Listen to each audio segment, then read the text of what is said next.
Radio Anthropocène. À l'écoute du changement global. Toujours en direct sur Radio Anthropocène et en public du Musée des Confluences pour une journée spéciale en partenariat avec le projet de recherche Serious sur le moustique tigre. Et j'ai le plaisir d'accueillir Maxime Girard. Bonjour et merci d'être avec nous. Bonjour. Alors Maxime Girard, vous êtes doctorant au laboratoire d'écologie microbienne dans l'équipe dynamique microbienne et transmission virale. Et vous vous intéressez dans votre thèse aux parasites des moustiques tigres. En fait, vous travaillez en quelque sorte sur les moustiques de ce que sont les moustiques pour nous, quoi. C'est bien ça ? Ouais, c'est exactement ça.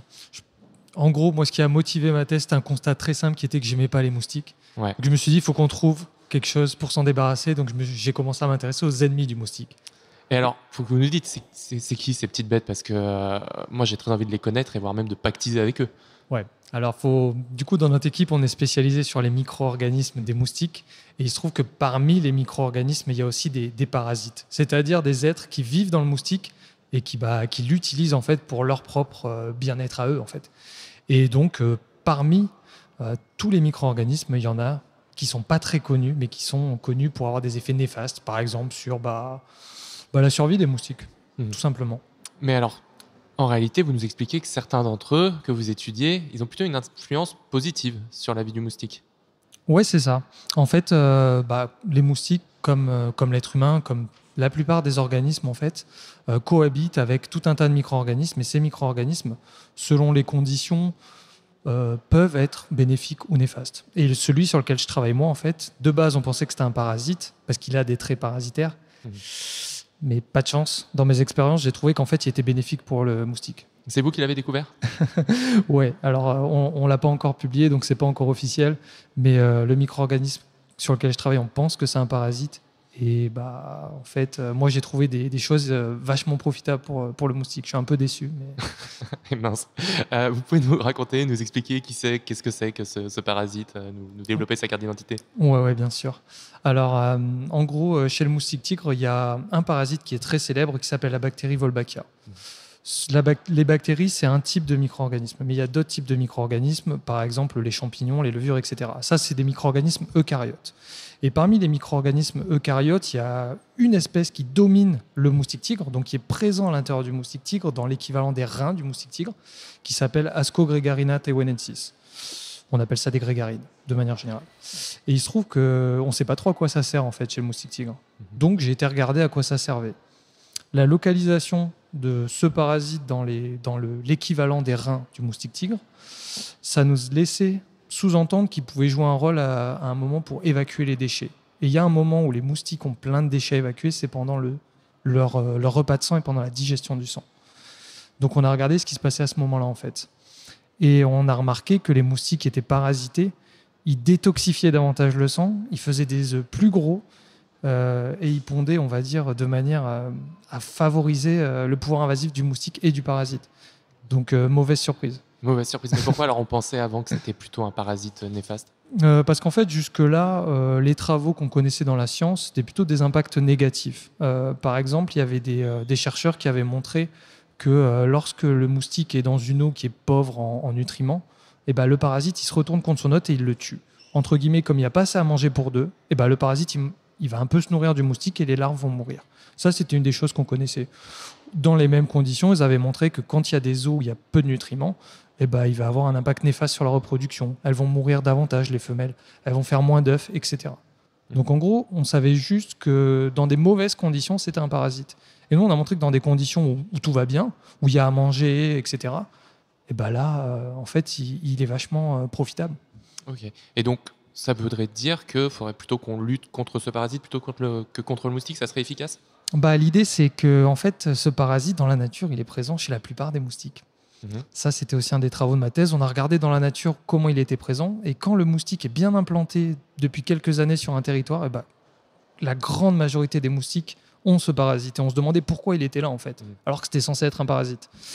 Donc effectivement, ce micro-organisme, il participe peut-être au côté très invasif du moustique tigre. Donc il faudrait, pour lutter contre le moustique tigre, aussi lutter contre ce parasite. Je voulais alléger le poids de la lutte contre le moustique. Je crois que j'ai rajouté un fardeau, en fait. Comment on pourrait lutter contre ce parasite ? Eh bien, ça fait partie de nos travaux de recherche. C'est-à-dire que maintenant qu'on a vu que le parasite il était profitable, on cherche à comprendre au niveau moléculaire comment ça marche. On cherche à identifier des protéines, des gènes, tout un tas de petites molécules dans les cellules qui pourraient favoriser leur interaction en fait. Et là, on va dire que c'est là où j'arrive maintenant, c'est de chercher comment on pourrait perturber cette relation.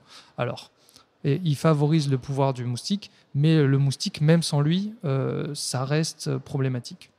Ok. Donc même si on enlève ce parasite, demain, les moustiques, je pense qu'ils seront toujours problématiques, c'est juste qu'ils le seront peut-être un peu moins. D'accord. Et il y a d'autres parasites un peu dans le même genre qui sont connus?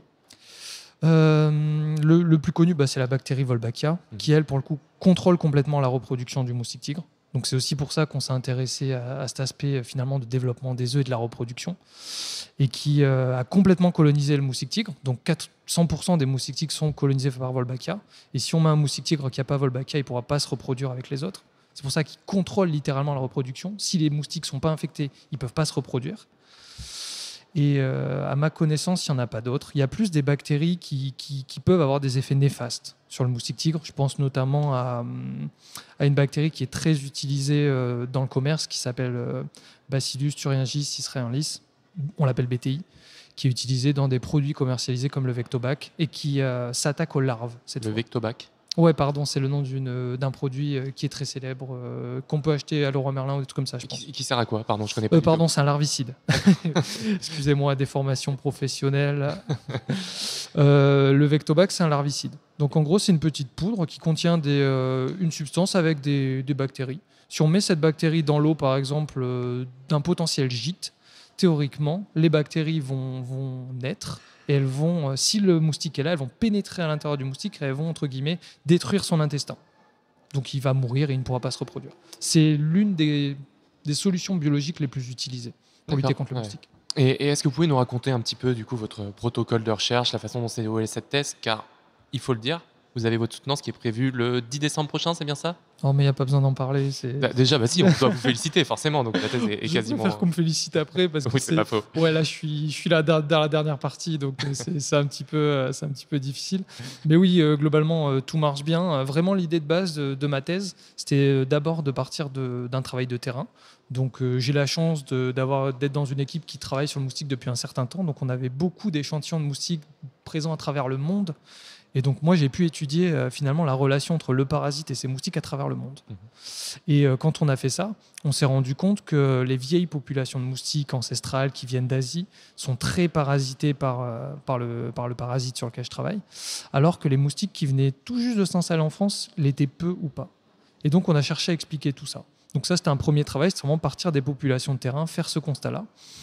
Et une fois qu'on avait fait ce constat sur le terrain, on a cherché au laboratoire à expliquer comment ce qu'on pensait être un parasite pouvait se transmettre. Et un des premiers travaux qu'on a fait, c'est pareil, c'est pas novateur, mais on est les premiers à l'avoir montré. On a montré que ce parasite, il était transmis au moment de la ponte. C'est-à-dire que les femelles, quand elles pondent, à la surface des œufs et dans l'eau du gîte de ponte, elles relarguent le parasite.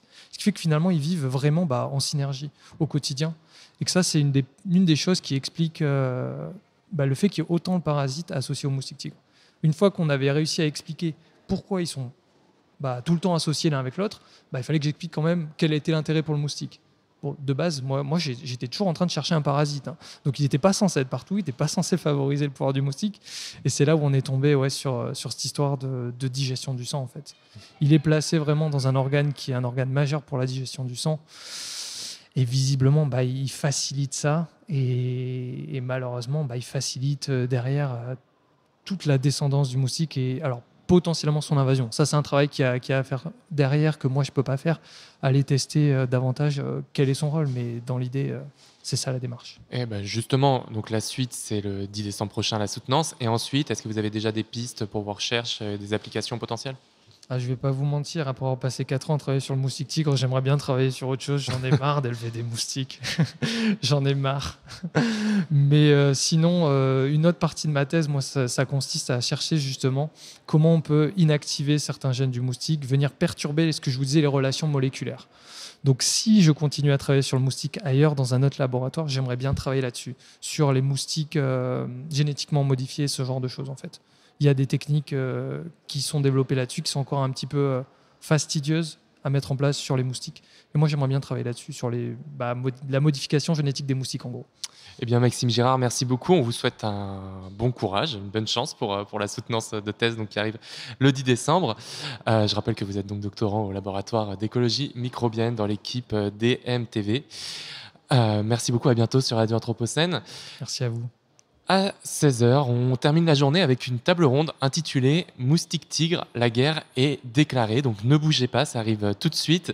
Je vous rappelle juste que toutes nos émissions, elles sont à retrouver en podcast sur notre site radio-anthropocène.fr et sur toutes les plateformes de podcast. Bonne fin de journée à toutes et à tous sur Radio Anthropocène. Radio Anthropocène.